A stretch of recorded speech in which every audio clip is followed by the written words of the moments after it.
Hey everybody, welcome back to The Tipsy Ghost. We're your tipsy hosts, Sarah, and Lindsay. Hey guys. Hello. Hello. What are we going to talk about tonight? We went to one of my favorite places. It is. It was Sarah's birthday investigation. So yeah, we went to the Oddfellows home, aka Belvoir Winery And Inn. and Inn. In Liberty, Missouri. We already did an episode on this, so this was a revisit. So if you want to hear all of the history, go to episode 21. And that is where we will go over all the history of this beautiful place. And also you can hear how it was our first time there as a group. We got some of our best evidence there, our first time there. We did as a group. some of my personal favorite evidence, like things that I tell everybody about whenever they ask, what do you do in your spare time? Just to fill you in briefly about what the Oddfellows home is.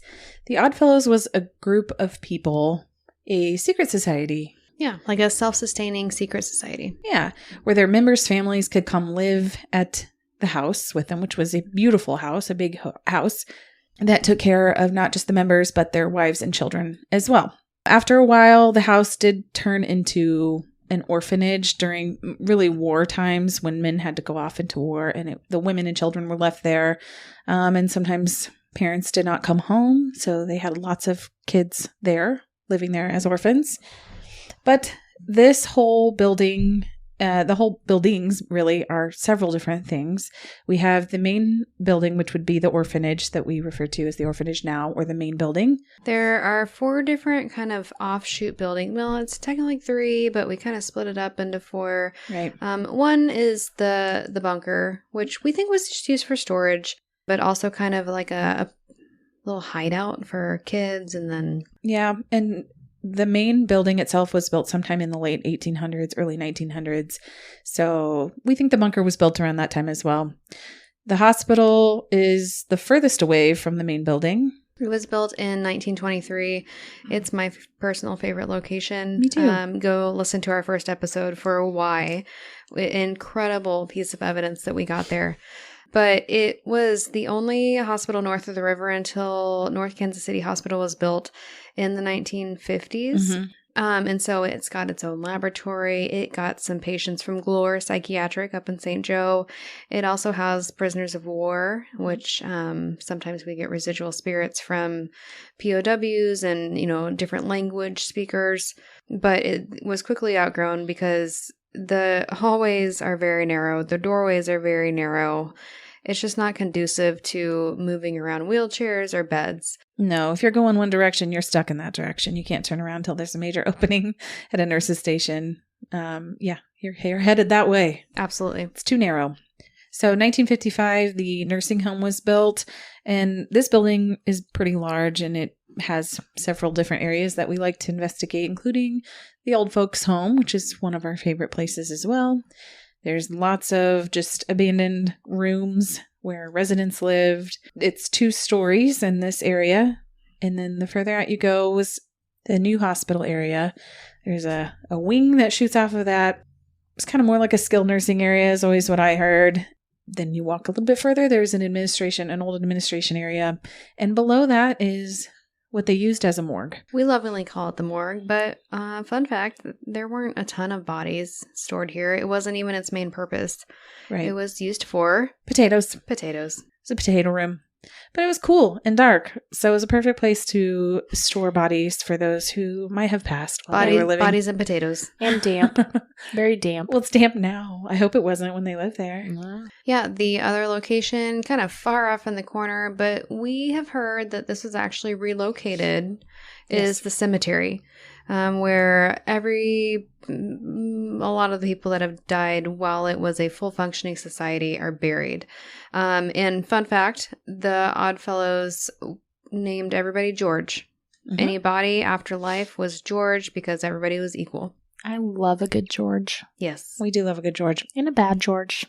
I love George. She loves a bad George. She loves the Oddfellows Society, apparently. I love a ghost St. George. I don't care if you were bad or good. Well, so like Lindsay said, if you'd like to hear more about the detailed history, please go check out the first episode that we have. And let's get on to our investigation, shall we? Yeah. And that was in episode 21. I'd also like to add that we do help guide some of the investigations out there for public investigations.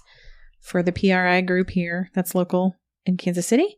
So if you guys ever want to check it out, you can go to the Belvoir website and sign up from there. It's really fun, and they sell out fast. They really do.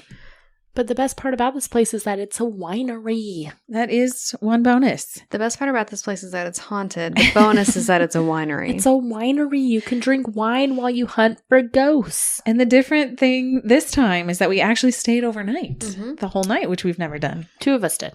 Yeah, so the orphanage/winery Still mad about area, the top floor was made into an inn, which you can inn at.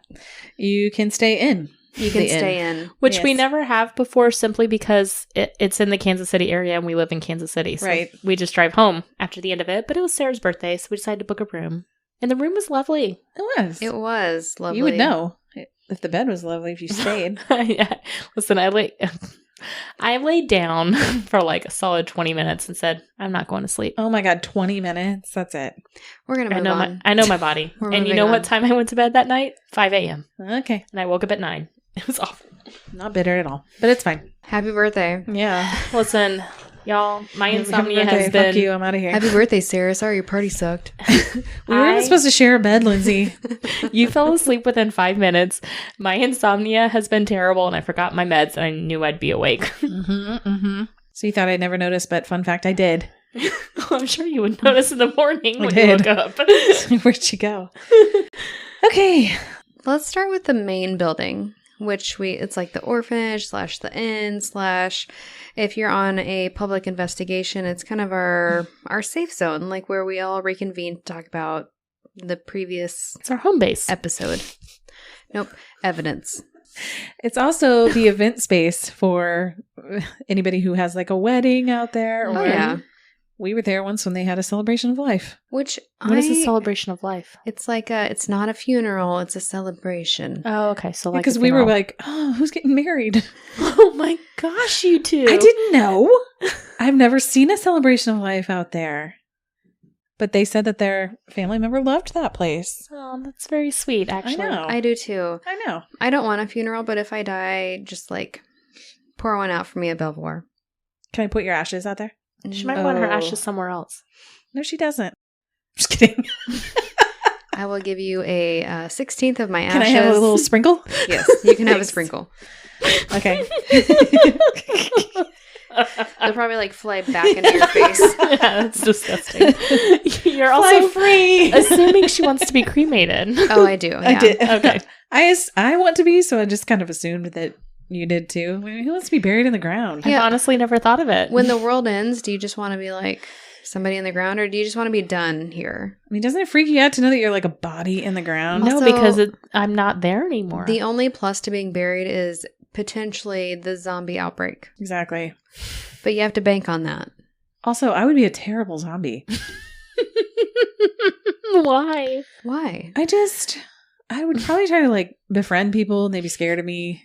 And then you'd get your I'd have my Hi, I'm feelers hurt. Sarah. I'm a zombie, but I don't want your brains. Can I get your number? Can we hang out? you have to do brains to survive, though. Well, see what I mean? I'd be terrible. It's over. I'd be a terrible zombie too. yeah, you I'd would. also be the first to die in a zombie apocalypse. So Well, that I could see. yeah, I would not. I refuse to shoot a zombie. I'm not going to kill a zombie I would shoot all the zombies. You would just be because they used to locked be inside. a human being. Can't do it. If they were animals, I couldn't shoot them. I could shoot an animal. I couldn't shoot a zombie. You eat meat. I don't understand how there's a difference. She doesn't kill it I herself. know and that then people eat it. shoot the meat to That's eat. called. They don't shoot all meat. They shoot the they shoot the meat. They shoot the animal so you shoot can your eat meat, the meat. Lindsay. They shoot the animal so you can eat your meat. Okay. That's not how it happens. How does that happen? No. They peacefully die. Okay, No, that is It's not the They end die of true. old age. it's the end of their life. You guys are so funny. Don't know any naive. different. They lived a long life, a Mhm. long, fulfilling Yes, cow life. the deer hunting season that we are in right now, they're They were just organ shooting donors. the old deer. The old deer who are waving a white flag. When I That's die, then you check their license and you're like, see? That's some good venison right there. Same with the cows and the chickens. They're old. Anyway, so this is our first time staying. I just can't believe I got the judgy look for shooting animals, but we all eat meat. I told you. They lived a long life. They were fulfilled. They were little grandpa cows and pigs. They lived long lives like Bambi's mom. Yeah. I don't watch that. You've never seen Bambi? I watched it once and it was traumatizing. It Oh is my traumatizing. gosh. Don't do it. There's no need. You know what happens. Yeah. Okay, anyways, where should we go? We're starting in the main building. I don't even know where we are. The main building. Eating meat. Shooting meat. No, nobody's shooting anything, Lindsay. God. You brought us shooting zombies. That's how we got here. That's different. How is that different? They're already dead. But they were human beings. But they're already dead. Main building. What we got? I don't have anything. I didn't have anything. Oh, we didn't actually. I was going to say, Why I are don't we remember going here? recording there, but listen, I had a lot of fireball We're by going the to end of start the here night. because we slept here. That's true. So there are ideas on like the rooms are supposed to be haunted. Yeah. If you watch the Ghost Adventures episode before they ever did any renovations to turn this into an inn, they got some evidence. What did it used to be before they turned it into an inn? It was an The orphanage. And so the top floor was just like junk, empty rooms, a bunch of nothing. Schoolrooms? Yeah. And so there are a few people that we investigate with that have investigated and been here before they ever did any renovations or turned this into an inn. Mm-hmm. And they said that it used to be like one of the stops on the investigation. They would go to the second floor, the third floor, and they would always get lots of good evidence. I bet. I checked in first and I was there for a good 2 or 3 hours before you guys showed up. I didn't get any vibes. Yeah, people have said that there's like the spirit of a young girl there that likes to play with like a bouncy ball. I've heard that. And each room kind of seems to have its own story that goes with it. We requested one of the more haunted rooms or the most haunted room. We didn't really get much, but again, you know, we're just a blip in time. So I think in our room, the reports were that lights flicker on and off a lot. Right. Could have happened while we were investigating. I don't know. Do we have anything else to say about the main building? isn't there like the spirit of an old lady that hangs out in that, is it a library where we do the Estes method? We did do Estes. We did do Estes method. I don't have a recording from that though. No, I don't think we have recordings from the Estes method that we did that night. Okay. On times wherever the weather's kind of bad, we do end there as a group, and there usually are some pretty good responses that we get. It's usually pretty responsive. So whether it's residual or active, I don't know, but something comes through and talks to us through the spirit box. Yeah, nothing really like outstanding, but still always a good experience there. Okay, let's move on to one of the other buildings, shall we? Not a building, but a location, the cemetery. The cemetery. It's usually one of the hot places that people want to go, just because by nature it's a cemetery with dead bodies. You'd think like, oh man, there's going to be lots of hauntings. They're a hot commodity. Yeah. Them cemeteries. Yeah. So I have a couple of recordings from the cemetery, and I didn't necessarily get anything. Usually people that go out, they don't get a lot of things on recordings. There have been a couple of instances that are pretty interesting. One is this cemetery backs up to sort of a tree line, and along the tree line, people, two separate people on separate occasions have seen folks dressed in older period clothing, and it's like a band playing old-timey music, like maybe mourning music or funeral music. It's just like a... like mourning, kind of sad, melancholy. Yeah. Okay. So people have seen apparitions of that. And then also orbs around the headstones. A friend of mine was at one of the houses. There's a neighborhood close by, and the house that she was at, the back porch backs up into the field near the cemetery. And she was out on the back porch and said that she was looking out and saw 3 people in the field that she fully thought were people walking through this field, and then they just disappeared.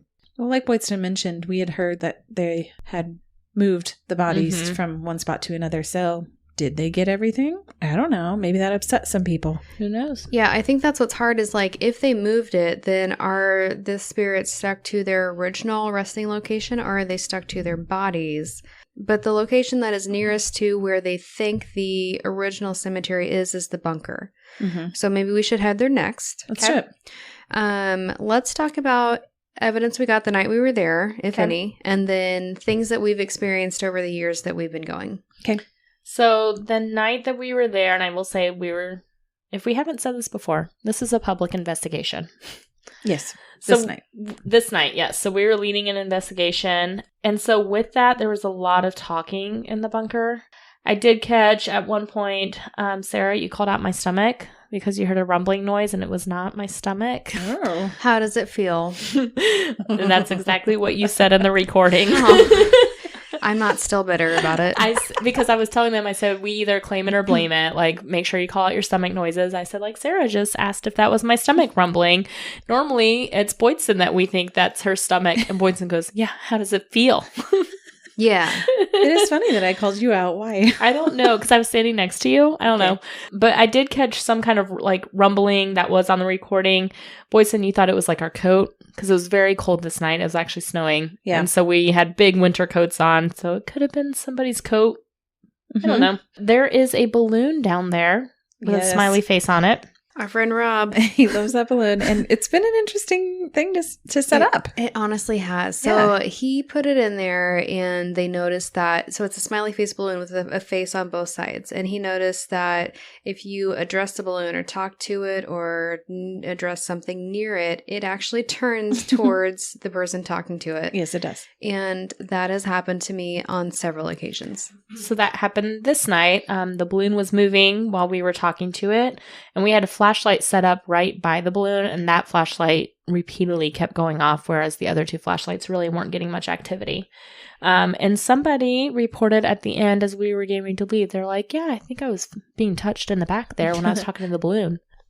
Otherwise, I didn't get much because, like I said, we were all kind of talking, and this was the very first place we went, so we were kind of introducing everybody to what was going on. The thing about the bunker is that there are a couple of different entities or spirits that could be in here.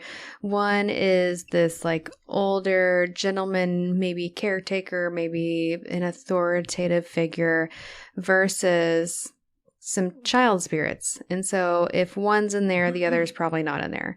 And honestly, having done investigations for a couple of years there, it is true. Like you're either getting a bunch of evidence from 2 or 3 of the corners versus evidence from one of the corners or not at all. Mm-hmm. But the coolest thing that I've ever experienced in there, I mean, we've had flashlights go off, we've had REM pod. That balloon is one of my favorites. Mm-hmm. Cat balls have also gone off in there. There have been times where people have seen like an actual toy ball rolled across the floor. Mm-hmm. But my favorite experience was in the middle of the bunker. There's like it's multiple pieces of wood. They don't lay flat. So parts of it can actually make a little bit of a shelf, like a low shelf. And I was... We're going to say lotion. No. A lotion. Okay, I'm sorry. So I was in there with a group and on this low shelf... On the lotion, yes. On the lotion. Mm-hmm, I'm there with you. / low shelf. It rubs the lotion on the skin. Uh-huh. I put an EMF. And there was this like plastic toy car truck with like the big plastic wheels on it. But it was off on the other part of the shelf. So it wasn't near the EMF. And we were just doing our little investigation, just out here doing a session. And somebody points out that they hear like squeaking. And I was like, yeah, I hear squeaking too. And other people said that they heard squeaking. So I pointed the flashlight where I thought it was coming from, which is that shelf. Mm-hmm. And so I pointed at it with the flashlight and the toy car was on top of the EMF. So there are other investigators in the group of people that go out to investigate, and they're like, no, I think somebody knelt down and they moved the car. But the thing is unless you're familiar and you go out there as often as we do, you just, it's impossible not to like knock into something, because there's also, fun fact, there's a bunch of encyclopedias just in front of that shelf. And so it's impossible, if you are not familiar with this place and you don't come here multiple times a month, to not knock into one of those encyclopedias or hit something on the shelf. I honestly think that something was moving that car on top of that EMF. Playing with the toy car. Yes. Of course. It was incredible. I wish I could have seen that one. I wish you could have too. And it's also in those times that I wish that we could put up cameras within the locations to be like, okay, what actually happened? Because like, was it a guest? Was it somebody else that we cannot see or feel or touch? I feel like you would have heard a guest moving over there. It's not a very big space. It's honestly not. Yeah. And there's a lot of junk on the grounds, like you said. And we'll talk about this later in our recordings. You can hear, there's so many times I'm like shuffling, wind, shuffling. Yeah. That is really cool. I wish I would have been there. It was incredible. We got split up there for a while, so. We did. Dang it. All right, let's go to... Wait, I want to tell my favorite. Okay. My favorite experience in the bunker. Yes, please tell me. What was your favorite experience in the bunker? Thank you. Yeah, I had my back in the Shadow Man's corner. That's one of the entities we were talking about. Mm-hmm. Maybe the adult authoritarian. Yeah, that kind of scares the kids away. Yeah. And I was explaining the history to a group of guests out there. And while I'm talking, there's a loud exhale that we caught on a recorder. Very cool. Did your spirit ears hear it? Oh, yes. Okay, good. Have you heard that one? Yes. You did. Because you said it while we were there. Oh, okay. Like, and you played it. I played it, yeah. Mm-hmm. You can definitely hear it, and we'll insert that maybe here, maybe on social media. Okay, now where do you want to go? Let's go to the morgue. Ooh, the morgue. To the morgue. AKA potato room. Mm-hmm. Moldy. Beautiful. So this place is... I wasn't done singing. Please. Kept going. Finish your solo. No, I'm done. Moldy potatoes. That was it. This place is almost always wet.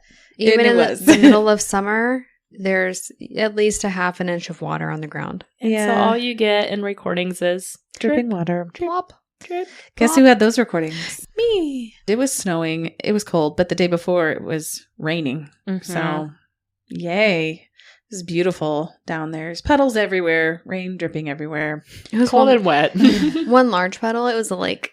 Yes, it was, actually. I think we called it the lake. We had people with us who were wearing nice shoes, and we were like, oh, honey. Why Steven. Are you wearing that? Steven was his name. I love Steven. I mean, I love him too. So I actually have 2 recordings from both the morgue. So bear with me as I try to merge them together. Okay, so the first recorder was in the back laundry room. And just to kind of recap some of the spirits that we see down into the morgue is a little boy spirit named Henry that we like to talk to. Another little girl spirit named Molly. How old do we think Molly is? Young. Maybe like 9, 10 or early teens, somewhere around there. Yeah.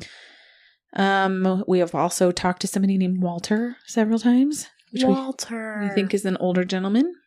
Well, the name does fit the older gentleman. But it doesn't, because all Walters have to be children at one point or another. Sure. True. But when I hear Walter, I think of an old man. Or a dog. Yeah. Well, so yeah, there's Walter. And then more recently, we've had a guest talk about how they saw a woman in a black dress in the back laundry room area. That really was scary for them. So we've tried to reach out to this woman in the black dress. We set up the REM pod. It began going off several times. And Lindsay mentioned this already, but this is group investigation. So there's lots of chatter in this one. We had a very talkative group in this one. Mm-hmm. I hear somebody or a voice saying, in real time, but there's so much talking going on. It's really hard to determine if it's actually somebody's voice. Right. We put Steven was a person in our group. We asked him to go off into, I think, the laundry room area or back in that area by himself. He was almost immediately feeling touched and seeing shadows down there. The flashlight goes off several times, which we typically get a lot of flashlight evidence down there. Steven also feels spider webs, which is a tell for most of us if we have spirits nearby. So that was interesting. We had another guest named Zero.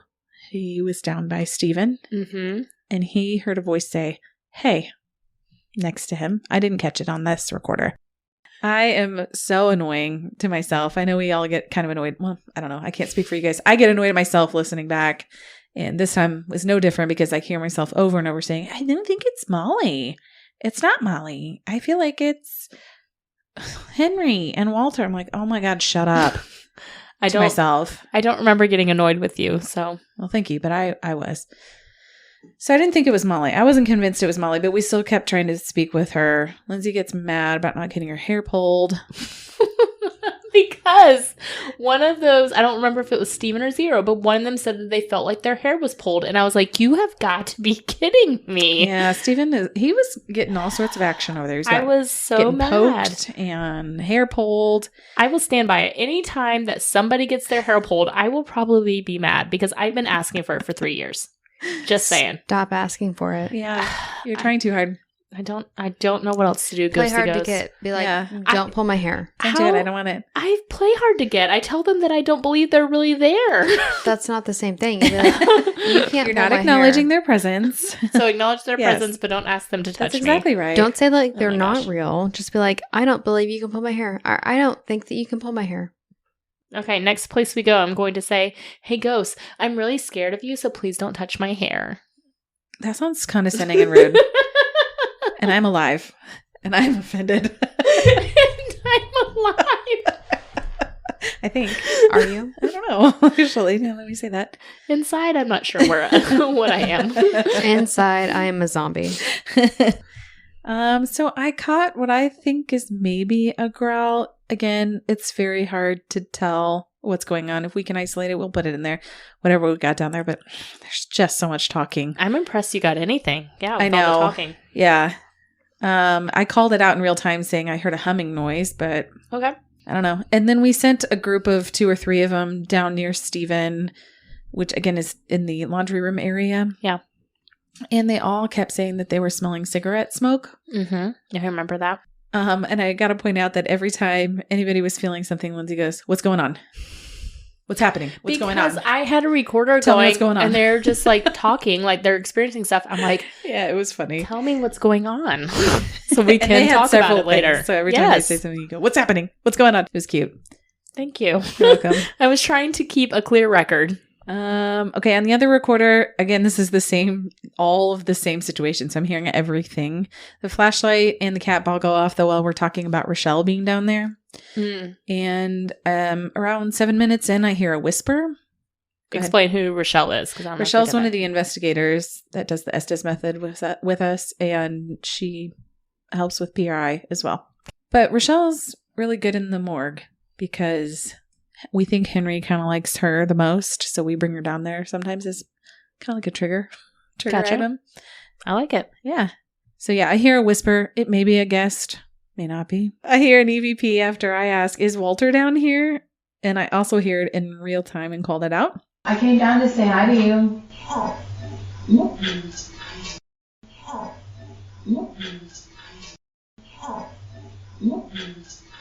I call that a noise that I capture on the recorder. People hear footsteps near us, but I can't hear it on there. And then I hear what sounds like a really high-pitched maybe child noise, but also maybe wheezing from laughter. But it wasn't Sarah wheezing. It was not me. I think I left to take half the group back. Yes, some of the group wanted to go back and you took them back. So me and Boyden stayed back with the rest. Lindsay feels a tap. You said you felt a tap. I felt it or I heard it? Nope, felt a tap. Oh my goodness. I don't remember this at all. Mark this day in history. And then I hear a loud bang on the recorder. We ask the lady in black to come out and the flashlight goes on. So, surprisingly, I was able to hear a thing or two down there. I was convinced I wouldn't because of all the chitter chatter. I don't remember that feeling a tap. I'm going to say it was probably water dripping down on me. Of course you are now. Why wouldn't have you said that in the moment? Well, because I will say every time I heard something, I go, oh, I heard something, and you go, that was water tapping, that was water dripping, that was water dripping. So you were calling those out in the moment, but you didn't say that one was water. I feel like I would have remembered it if it was something though, and I don't remember that. I don't know, man. I don't know. I just wrote down what you said. No, I appreciate it. I just don't remember it. Even when she has experiences, she This says is what happens. she doesn't have experiences. I don't remember it. I honestly don't. I'd like to hear the Blocked audio it of from that. your brain.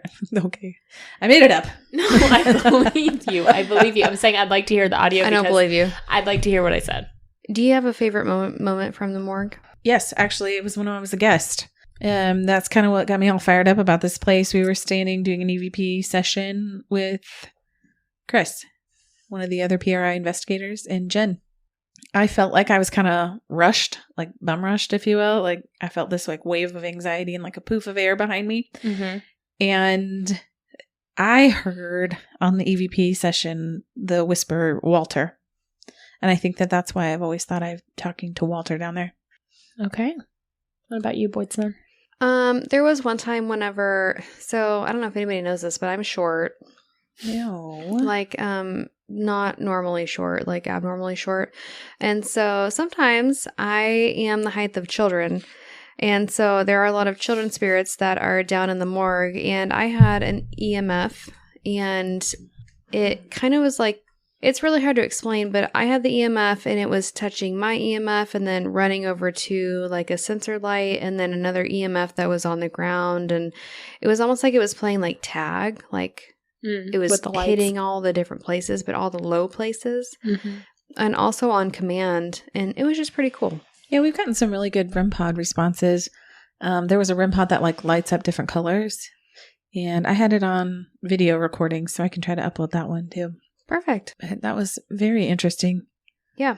Okay. Let's go to the hospital. Let's do it. Hospital by default is my favorite location. Mm-hmm. A lot because of the evidence that we got whenever we were here the first time. Yeah. As a group. You'll have to go back to episode 21. Mm-hmm. It was basically, we heard a disembodied voice and we caught it on recorder. We did. I had the recordings from the hospital also. Okay. I didn't really get anything from the hospital this time, which again, that's just how it goes. And honestly, the hospital's pretty quiet for most people. So, okay, we started in the OR, which again, just to remind you, this is where we caught our best evidence, the disembodied voice.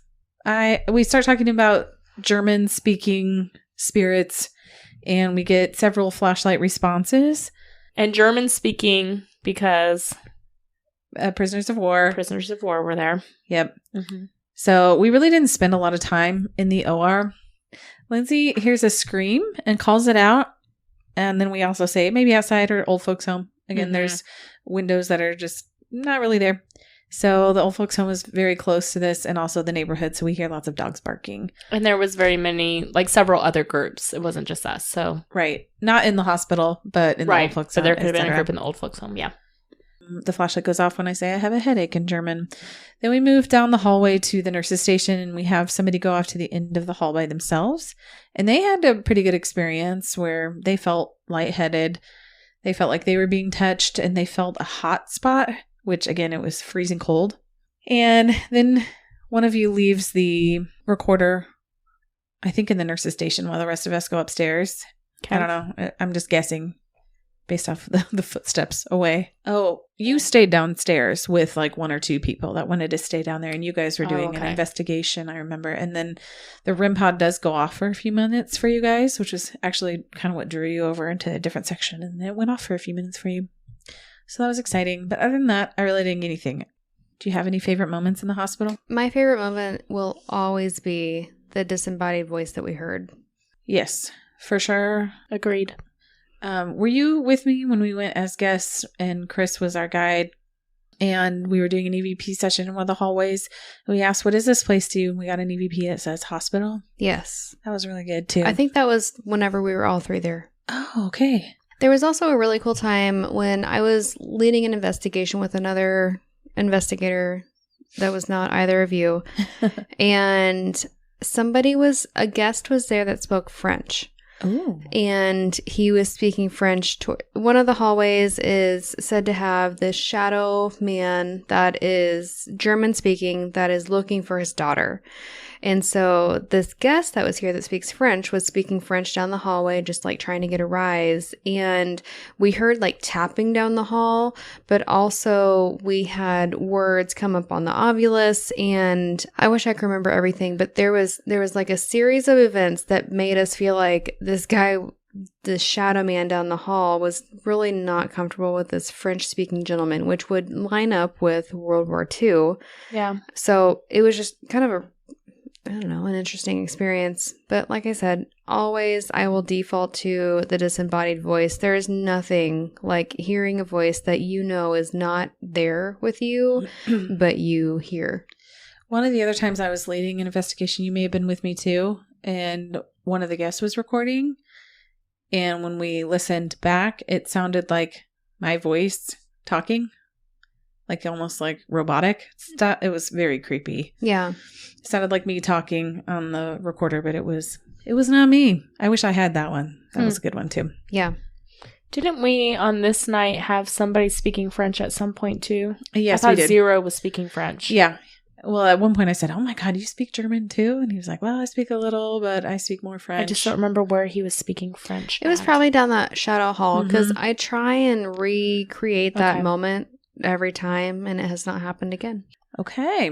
All right. Now to one of my favorite locations besides the hospital is the old folks home. Turns out we love all the locations. I do. What? These two are my top locations, for hospital and old folks home. Let's do it. Okay. This was our favorite one of the night. So the old folks home is 2 levels. Usually we lead the group in on the first level and then we automatically just go upstairs because that's where we get the most evidence and the most experiences.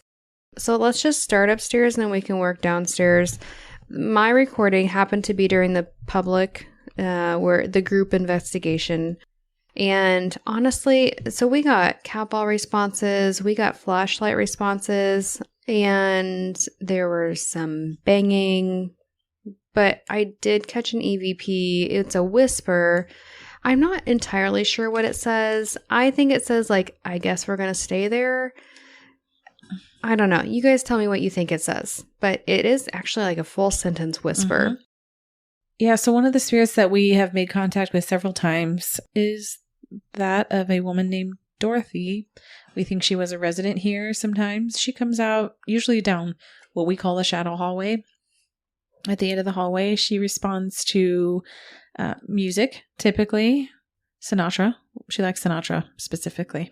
But usually she just does things with the flashlights, the REM pod, and the cat toys. She's never done anything else. So I had another recording from when we were all up there as well. And so we were up by, like Boyson said, kind of up in that hallway. We were trying to talk to Dorothy many times. Then I had cat ball and flashlight responses. We had set up one flashlight at the end of the shadow hall, which was like on a window ledge. We had set up another flashlight. It's like kind of down towards what we would normally call like a multi-purpose room or a big open area. It's a very dark residents. Dark hallway. And so we set up a flashlight all the way down there. And then we had another one set up kind of where we were. We were getting a lot of flashlight responses from the one that was down the shadow hallway by the window. I told everybody at one point to kind of pick, so you can't go in the rooms. The rooms are not safe to walk into because you will probably fall through the ceiling or through the floor onto the ceiling or the first floor. So I said, put your back to the doorway. And I went through when we first got there and I opened every single doorway. And I said, go ahead and put your back to the doorway. Sometimes spirits like to come out and tap you on the shoulder, things like that. We're playing Frank Sinatra for Dorothy, trying to get a response. And I had a guy go, I said, just stand in front of this doorway. And nothing had been going on before that. And probably within 5 seconds of him standing in front of that doorway, he said he felt touched. And then the door slammed on his back, which I did catch. The door was slamming repeatedly, and this is kind of a theme. So I took out my cell phone at this point. I had my flashlight, and I was focused on the door that had shut on him. And I'm like, Dorothy, if that was you, can you please shut the door?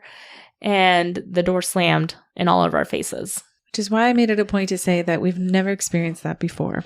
So what's interesting is that during this public part of the investigation, Mm-hmm. Lindsay and I are in the same hallway, but it's a very long hallway. So I'm at one end of the hall and she's at the other end. Right. So she gets this experience, and then within seconds, the same thing happens to me. And we both have it on our cell phones. Where the doors were slamming in our faces. Mm-hmm. And it got people in our investigation pretty freaked out. The guy, he was like, I'm not doing that again. I said, that's fine. You don't have to do that again. So that was kind of interesting. I will say that there's no windows, and it was very windy because you can hear in the recording, you can hear the wind, but I can hear the wind constantly. The door wasn't shutting constantly. And also, none of the other groups that went out to the old folks' home said anything about the door slamming. Another recording I have from the old folks' home is the first time we went upstairs, we left one recorder downstairs while we went upstairs. Throughout it, like, you can vaguely hear us walking around. You can hear the Sinatra music. You can hear us shuffling around. At one point, I think I get like an EVP, but again, I can't tell if that's just maybe one of us yelling because we were getting door slams. People were getting excited about it. I hear lots of tapping. Could be us upstairs, or it could be those doors shutting up there. I do hear footsteps that come pretty close to the recorder, which I don't think would be us because we're on another floor.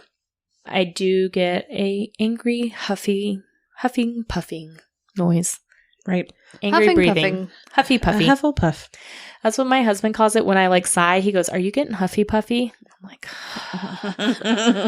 so it's like an angry, like breathing exhale that's right by the recorder. So,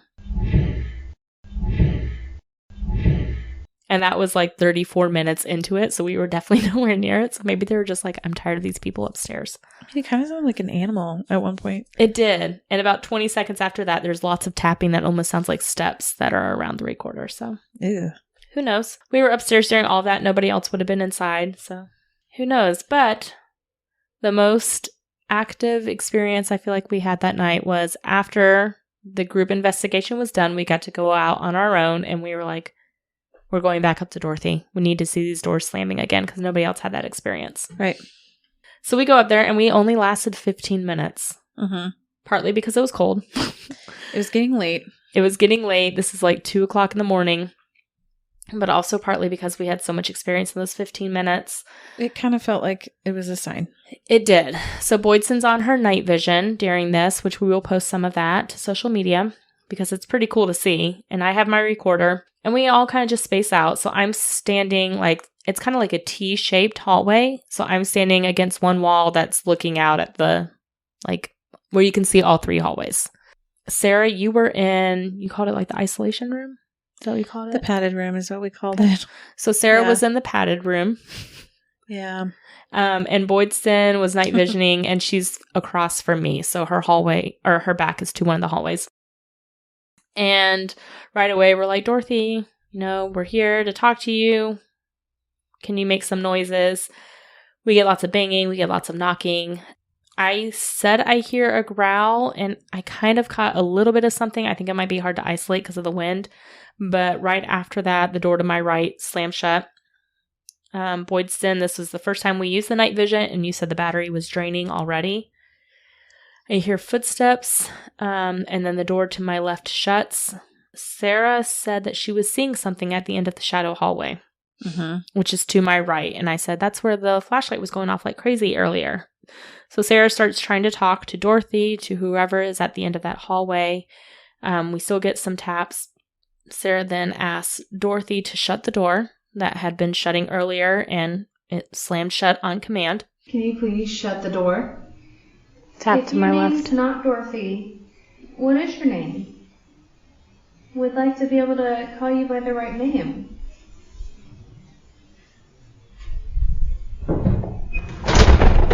Boydston did say, for the record, there is a breeze, but that it had not been shutting the doors, and it had been windy all throughout the night.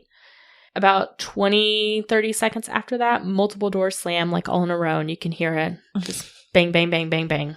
And right before that, I had thought I heard a shuffle right before the door started slamming. Boydston is amazed. She says, incredible. Sarah has the opposite reaction. I know. She started getting a little freaked out. Yes, I was getting a little anxious. Yes. And so at that point, you came out of the padded room and you came and stood right next to me. I did. You started talking at one point, and I hear a EVP of someone shushing you. Yes, they were done with me. And I listened to it on my recording. I was like, okay, I don't think that was me or Boydson, because Sarah would have called us out like she has in the past when I shush her. She hates it when we shush her. She hates it. And you didn't say you anything. Would too. And then we watched the night vision that Boydston had, and it's clearly not Boydston because she's holding the camera. We would have heard it, and it's very faint on her camera. It sounds like a high-pitched noise. It does. Yeah, on the camera recording. Yeah. And her camera's pointed at me, and I'm not You're saying anything. Yeah. So we did catch an EVP there. We catch a tap, and then Sarah is, like I said, she's standing next to me, and all of a sudden she just goes, help. It is so weird because Boydston is recording me at the time. So I look right at Lindsay and I go, help. And I said, help what? Like, what do you need help with? Because nothing was going on at that point. I don't know. And so the next 2 minutes after you say help is just when it's nonstop. It's chaos. It's It chaos. is chaos. Within 3 seconds of you saying help, and I'm trying to figure out why you need help, a door slams to my right. And Sarah is on my left. 10 seconds later, another door slams. 20 seconds later, another door slams to my left, which is right next to Sarah. We hear some shuffling. Boydson at this point says that she can hear something behind her. So she's facing us, and there's a dark hallway behind her. Sarah reports feeling not good and says that she hates it now. And you mentioned... very descriptive. Well, you mentioned you've been here how many times? Yeah. And have never felt this feeling. And you're like, I don't like it right now. I don't feel like we should be here. The old folks home does not bother me at all. We've been out there so many times. I could go out there by myself. Right. But I was feeling very anxious at the moment. You were. And I can tell in the recording, like the more doors that are going off, the more Sarah gets anxious. Yeah. About 20 seconds after you say that you hate it and you don't like this, a door to my left, which is right by you, goes off again. I hear another door. A few seconds later, Boydson says, well, that sounds like a knock, but we don't know. A couple seconds later, another door. So there's 3 doors in 15 seconds that I have that closed. Yes. And when we first got here, I will say I went through and opened every single door when we first got here. And there's probably like 10, 15 doors. Yeah, and some of them are not easy to open. Some of them are not really easy to open. Shove them open. Yes. So at this point, I mean, that's probably like 5 or 6 doors that have closed on us. And then 5 seconds after that last door, we get repeated doors slam again. And it's all in a row next to Sarah. It was like probably 3 or 4 doors that all slammed right in a row. And you can just hear bang, bang, bang, bang, bang, getting closer to the recording. Maybe we should go. So after that, that's when Sarah was like, Time to go. I feel like we need to go now. And this is only 13 minutes in. Like I said, we were not up there long. Yeah. So we agreed to leave at this point. Sarah, I asked, tell me what you're feeling. And you were just like, this is not good. I don't feel good. You mentioned again, you've been here several times. You've never felt this before. And you're like, this is the first time I feel like we should just leave. We should go. I mean, it's true. I don't remember ever saying, time to go. Mm-hmm. So I don't know. Something was setting me off. It did not settle. Well, no. We caught it 2 separate times. On night vision, Boydson caught the door slamming, and then I caught it on my cell phone when we were with the group of the door slamming. And Boydson also caught, it's kind of blurry on her cell phone. It's very blurry. It's very blurry of a door slamming as well. So we've caught the door slamming several times. And it was just interesting that nobody else reported the door slamming, even though we literally had probably like 10 doors slam in our faces. Which is wild. I've been out there during a terrible thunderstorm. Yes. And didn't hear any door slamming. No, that was the first time that I have ever been out there that a door is slammed. So last year we had a guest that had a door slam in her face, but it was just the one door, one time, and I don't think it was replicated. But this has never happened before. And we've been there countless times. Like you said, during bad weather, during great weather, during medium weather. Like, it doesn't happen. No, especially not like that where there's just like multiple in a row. Ugh. And they It were was scary. kind of responding to you too, because you kept saying, Dorothy, if that is you, can you do that again? And then the door would slam. Mhm. And it may have been like far away from us because it was a very long hallway. So sometimes it was a distant door. Other times it was the door right next to us. Yes. And so that last one, when it was like the repeated doors and it ended with the door right next to you, that's when you're like, we need to go. I'm still thinking about how I go, help. And I don't know why you said help. And I you still never don't know explained why. it. But it was literally you said help. And like 10 seconds later, that's when all the activity started. And it didn't let up until we left. I don't know, man. I had another like out of body experience. Sometimes that happens. I thought it was great. It was good to kind of like, I don't know, re-trigger that like enthusiasm about ghost hunting. Yeah. I know we talked last episode about our Resolutions? resolutions of being more open-minded, and this is a good way to kind of kick that off because I agree. it really, I know it's something that we wanted to have happen, but it's something that was like, wow, I really don't believe that was the wind. Yeah. It's too on point and too coincidental to just be wind. Right. So I think it helps to kind of reignite the excitement there. For sure. So besides that night, do you have any other like favorite experiences from the old folks home? I don't have any other like crazy experiences, but some of our fellow investigators have caught some really good evidence that we can try to include. One of them was a video that looks like maybe a mist or a person walking by, which is a pretty good video. Mm-hmm. And they also caught an EVP of what sounds like an older woman saying Ida. So we'll try to include that as well. I've had a couple of really cool things that have happened in the old folks home. One, I saw a mist. Ooh. One time, myself and another investigator, we were coming up the stairs, and you come up the stairs, and then you go like 10 yards, and then you turn a corner to see the long hallway, which we call Dorothy's hallway. And him and I turn this corner, and we both stop and wait a few seconds, and we're like, did you just see that? And we both saw this white mist just passing from the left side to the right side. But one of my favorite things, probably because I love Frank Sinatra, is I was up there with yet another investigator, Rochelle, again, and we had flashlights set up along Dorothy's hallway. Rochelle's like, hey, Dorothy, come dance with us to the music. And so her or I are playing Frank Sinatra on the phone, and you see the flashlights just like flashing to the beat of the music. It's just like right on beat. And it was all, probably 4 of them down the hallway, just lighting up to the beat of the music. And there's absolutely no way. There's a lot of debate about flashlight theory and like, oh, it's just the coils heating up or it's the battery getting hot. But there were 3 to 4 flashlights. They were all lighting up to the beat. There's absolutely no way that can be just the battery heating or the coils or whatever. All at the same time. Yeah, it was pretty incredible. So those are probably my 2 pieces of evidence that are now overshadowed by the door slamming in my face twice.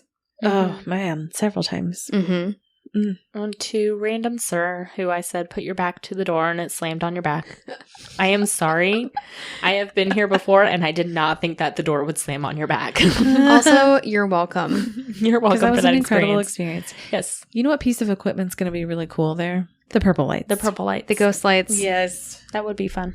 Okay. So after we were done, we sat down and did some just interviews, like Roundtable discussion. casual discussion with a few of the investigators that have been there for years Yes. before we have ever come around. So Keith is the head of PRI, and he helps lead the investigations that we do with Belvoir. And then there's Chris and Jen and Rochelle, who are just investigators like us that help take people out. And so just a few of the questions that we asked, and then I'll insert their responses here. Side note, there are several other investigators that help with PRI. Those are just the ones that were there answering our questions afterwards. Mm-hmm. My favorite question is always, what has been your best experience here at Belvoir? I would say catching EVPs. Okay. Being able to hear something that you can't hear with your ears. In the morgue over here, catching an EVP of a little girl saying her name. Okay. Really? Yep. When was that? About 6 years ago. What'd she say? So I had the digital recorder, one of the guests thought that she heard something in a different room, so I handed the recorder to one of the other investigators. And I walked over to the room and I said, "Can you tell me your name?" And I heard a little girl. I didn't hear a little girl. The recorder picked up a little girl, probably 8 or 10, just say, "Wendy," clear as day in a kid's voice. Wendy. Yep. Not a whisper. It was, I guess, what you consider a Class A EVP. Just a straight voice. Yep. I remember one night we were over there in the old folks' home, and they had me down there to check on a light they thought would start moving after a while, and I said it was their eyes. Well, anyway, once they said to check on it, they thought it was moving. I lean out, look down, stare at it for a little bit, no, tell them no. So I lean back. A minute or so goes by, and I have to look again to just double check myself. This doorway down, shadow person leans out and is looking at me. And that goes on, I don't know, 30 seconds maybe, then leans back. Well, then I'm looking down another hallway, and a kid appears right across the hallway from me against the wall. And through all the years of doing this, I've learned, don't look at them because they take off like in a mist instantly. So if you stay just staring the way you are, they'll stay there longer. Finally, after a minute and a half maybe goes by, he goes, "Hey." I turn and look, takes off in a mist up to the ceiling and down the hallway, and the people that were investigating down there all go, "Oh my gosh, this shadow deal just came, down the hallway." Well, then a couple minutes go by, it's time to go. We had a motion sensor light there, and they asked if you could set that off, and literally it's like 3-4 feet in front of me. They said that. I watched this dark mass swirl around it, which never set it off, which is shocking. And all that took place in like the length of time I just said. Those 3 things. So, I mean, that one really stands out. The night we got Dorothy. The group is hearing footsteps. It was a real windy night. So you're trying to debunk whether or not, if it's something, moving because of the wind. So I start working my way down the hallway, getting closer and closer, finally back up into the grand staircase. And I said, come up, push me, shove me, do whatever. You hear step, drag against the broken tile on the floor. And it's getting closer and closer to me, and the people at the end of the hallway saying, "Oh my gosh, there's the footsteps coming," and it's coming right up to me. Well, then they start asking different questions, and I asked, "What's your name?" Literally over my shoulder, you felt like you should have felt the breath. It says Dorothy. So then asked about need medicine or this and that. Same thing again. I go, "Do you need your pills?" No, the Dorothy we caught the Dorothy we actually caught on digital recorder. It was when asked about the medicine and the pills. Old woman's voice said yes out loud, and the people at the end of the hallway could hear it. We caught Dorothy's name actually, because then I said, "I need your name and room number," and we caught it on the digital recorder. There's a private investigation that a drug rep had done for all the doctors. Him and the doctor I worked for went around that way to the elevator where the rest of the group went down the hallway. Yeah. They came in and turned right. Well, they wandered off, so I, being the mom, went that way. And Sean was standing in the elevator. And I didn't want him to go in, so I just held on to him and said, "I don't want you to go in." "Why?" I said, "I don't know, I just don't want you to go in." So I came back at the break time and I said something to Keith about the elevator. He's like, "That elevator hasn't been open in years." So I'm like, he was standing in it. In the old folks' home and had a flash bulb that went across the ceiling. We've tried everything to debunk it, figure out what it was, and haven't been able to, but we both saw it at the same time. Both smelled sulfur afterwards. Yeah. So we were there, and there was a group of people with us in public investigation. Jen was next to me trying to pull music up on her phone. So grandma and a lady were standing behind us. And it looked like flash on the ceiling. It was somebody turned a flashlight on or off, and the grandma goes, "Hey, did you guys see that?" We're like, "No." So we look up, and you see this big flash on the ceiling, 12-foot ceiling, right? Yeah. A few feet in diameter. Inside, it looked like the filament of an old-time light bulb. It was that type of a flash. Boom. And then about 10 feet down, flashes again. About 10, 15 feet down, flashes again. And then the fourth time, it was outside the window. And then a sulfur smell goes all the way down the hallway. Next, why do you keep coming back to Belvoir? Like, I mean, these people have been coming here for years, and they keep coming back year after year for, I don't know, do we do like 12-ish And they at go least to sessions? They go to other places, so it's kind of like, what makes Belvoir so special? Right. The experiences and the people that we investigate with. I Old think movies. it's special because you come here and you have experiences every hour. Like, you can go anywhere else and it's completely dead. And then you can come here and, I mean, it's, even on a dead night, it's full of stuff happening, whether it's with our group or someone else's group. Part of what I enjoy about coming to the Belvoir is just like anywhere else that I investigate, it's the history of the place. Yeah. And when you're investigating, especially at night, whether you're with the public or just your own group or by yourself, you're walking into a space that 100 years ago people were still living. So walking into these buildings here that don't have electricity, they've just been open to the air for the last 30, 40, 50 plus years. At night, 100 years ago, when the lights are off and the people are in their beds over there, they're experiencing the same thing that we're still over there feeling. Yeah. So just to be able to be there in that moment and feel that history, that's a large part of it for me. And then a few other things that were mentioned that I probably won't add, but so Belvoir was renovated a few years ago to add the inn, to add a few of the things. And they have noticed, the investigators that have been here for years have noticed that they have seen a large decline in activity since the construction went on. And it's dropped significantly. There was you would almost be able to guarantee people anywhere you would go, you would get something incredible that you would experience. And then the construction happened and it just took a huge nosedive. But they've been noticing that at least over the last few months even, it's kind of been coming back. The experiences have been coming back up and up and up.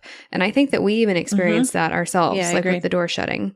So looking forward to the future, we are hoping that the buildings can hold up and that people can continue to have experiences for at least a few years to come. And then finally, we told them that we like to rate these places out of 10. Yes. And we asked for their ratings. So here are their ratings. I think it's hard to say 10 just because that would be seeing, figures walking around all the time, right? So if I have to look at it that way, I would definitely say a 9. Out of all the places I've been, the plethora of experiences you can experience here. I love that. And the variety. Yeah. I would say 9. Okay. Jen? I would say 7 or 8. It's still pretty high. Yeah, I've had a lot of experiences here. I've had other experiences, other places where I've physically been touched. Yeah, but 7 or 8 because we get a lot here. We get the flashlights, we get the EVPs. I've never actually seen something yet, but hopefully it'll come one day. There's still time. Rochelle? I'm going to say 8. Simply because there are nights that there's nothing. Yeah. I would say a 9 That's because I never see a 10 Yeah. ever. 10 would be hard. And the amount of things I've had through the years has just been incredible. Like they just got through saying there's nights that, man, they can be a tough night with the public groups. It's slow, but then the other nights more than make up for it. I've gone to other locations and just literally be there all night and never got anything. Yeah, same. And I can truly say probably every time I have been able to go out and investigate, I've always had something. Every time. And what are you guys' ratings? Because you guys, we've been there many times. Like an average? Yes. I mean, we've been there I know. so many times, and sometimes we'll be there and it will be dead. We were like, I am so sorry you spent money to come here. This place is so quiet right now. And then there's other times that it's like, wow, this is pretty exciting. Yeah. And I think that kind of ties into how we've been feeling about the last few investigations. We're like, I mean, it's only our blip in time, but our blip in time got absolutely nothing. But overall, with us having the luxury of being there several times a year, which I want to throw that caveat in whenever we compare it to other places where we're only going there for once, maybe twice, 5 hours. I love this place. I'd have to give it like an 8 or a 9. I was going to say the same thing. It's just special. Mm-hmm. I just love it. It has some of my favorite experiences there. Some of my very first experiences. In fact, one of my first ghost investigation ever was at Belvoir. Mm-hmm. So I just love it. And this time around, I was surprised. We had some good evidence. Do you think that this time beat out the first time we all went as a group with the disembodied voice in episode 21? Did it beat it? I think it was right up there with it. I was going to say, it's going to be about, it's very close. Yeah. Okay. They're two totally separate experiences. Mm-hmm. And both were very, very good. Yes. Both are experiences that we'll talk about, I feel like, from here on out. I feel like Belvoir holds my probably top 3 to 5 experiences as a paranormal investigator. Yeah. Maybe one other place can hold out, but this has stuff that is not just me feeling weird things. Right. It has things that other people have heard or seen. You've captured. Which is more validating than my feelings alone. Yeah. Sure. Okay. It's a good one. It was a good one, and we had a lot of fun there. Obviously, we will be back. We will be back, and I encourage you to go while the buildings are still standing. Yes. If you're in the Kansas City area, I think it is a must-do if you are interested in spooky stuff. Spooky stuff, but also it's just beautiful. It's got really cool history, and you get to hang out with us sometimes. Mm-hmm. So. And drink wine. Yeah. All the wine. All right. So if you guys want to catch, like I said, the real history behind Belvoir, we didn't go over it too much, but that is in episode 21. But that is all we have for our second return to Belvoir. There will be more. You can always catch us at thetipsyghost.com with our socials linked from there, or send us an email at thetipsyghost@gmail.com. Please give us a 5-star rating and a great review anywhere you listen to podcasts. We really appreciate it, and it really does help. All right, guys. Thanks so much. We will catch you next week. Okay, bye. Bye.